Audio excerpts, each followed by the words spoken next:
ဝက်ချန်ပြောသွားပြီမဲ့ဝက်ချန်မာရွတ်တွေဂျိုင်းခွက်တွေဂျန်ခင်းနေလို့စိတ်ညစ်နေတဲ့လူရှိလားဒီလိုဝက်ချန်မာရွတ်တွေကပျောက်ပါအောင်လားဒီလိုမျိုးစိတ်ပူပန်နေလားဒီနေ့မှာတော့ဝက်ချန်မာရွတ်တွေကဘာကြောင့်ဖြစ်လဲဝက်ချန်မာရွတ်မျိုးစားဘယ်နှခုရှိလဲဆိုတာကျွန်တော်ပြောပြပေးမှာလို့ဒီလိုလေးကိုစုံကြည့်ပေးပါမင်္ဂလာပါကျွန်တော်တော့အလှပရေးဆရာဝန်ဒေါက်တာနေပါမိစေတို့ရဲ့အလှပနဲ့ဒီပြဿနာတွေကို online မှာရောအပြင်စည်းကမ်းမှာရောကုသပေးနေတဲ့ဆရာဝန်တို့ဖြစ်ပါတယ်အဲ့တော့ဝက်ချန်မာရွတ်ဆိုတာကျွန်တော်တို့ဝက်ချန်ရောင်ရမ်းမှုကြောင့်မလို့ဒီရေပြားအောက်က collagen လေးတွေပျက်စီးသွားလို့ပဲဖြစ်ဖြစ်ဒါမှမဟုတ်လို့ချင်းဒီ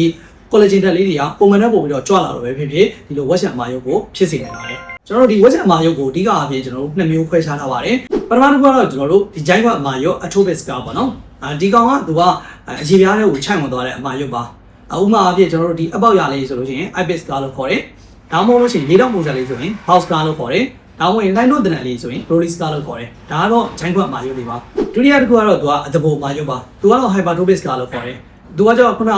collagen တွေပုံမှန်မဲ့ပို့ပြီးတော့ကြွလာတဲ့ကြောင့်မလို့အရေပြားပေါ်မှာအတဘိုလိုမျိုးဖြစ်လာတယ်အမာရွတ်ကိုခေါ်တာပါအဲ့တော့ဒီလိုဝက်ချန်မာရွတ်ပြရတဲ့အဓိကအကြောင်းအရာတော့ကျွန်တော်တို့ဝက်ချန်ကိုညစ်တာကုတ်တာဖဲ့တာလက်နဲ့ခဏခဏကင်တာ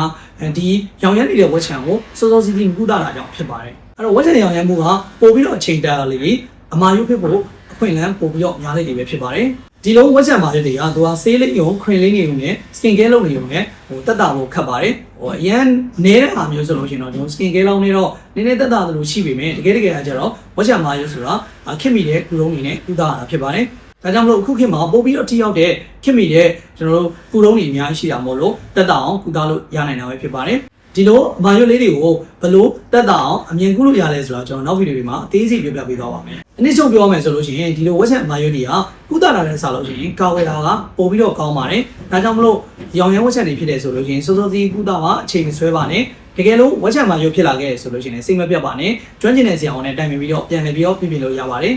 โอเคပါကျွန်တော်ခုပြပေးတဲ့အကြောင်းအရာလေးမိတ်ဆွေရဲ့ဘုဒ္ဓရာရရဆိုလို့ရှိရင် like and share လေးလုပ်ပေးသွားပါအောင်ကိုမျက်နှာမှာရောဘယ်လိုမျိုးဝက်ချန်မျိုးစားတွေရှိနေလဲဆိုတာ comment မှာရေးပေးခဲ့ပါအောင်မာရွတ်ကြောင့်စိတ်ညစ်နေတဲ့တကယ်ကြီးရှိရဆိုလို့ရှိရင်လည်း share ပေးသွားပါနောက်ထပ်ဒီလိုမျိုးလှပရေးဘုဒ္ဓရာသိချင်တယ်ဆိုလို့ရှိရင်တော့ဒီအကောင့်လေးကို follow လုပ်ထားဖို့လည်းမေးပါနဲ့တော့အားလုံးပဲလှပကြည်နေတဲ့သားလေးကိုပိုင်ဆိုင်နေပါစေလို့ဆုတောင်းပေးပါတယ်အားလုံးကျေးဇူးတင်ပါတယ်နောက်ဗီဒီယိုတွေမှာပြန်လည်ဆုံတွေ့ပါမယ်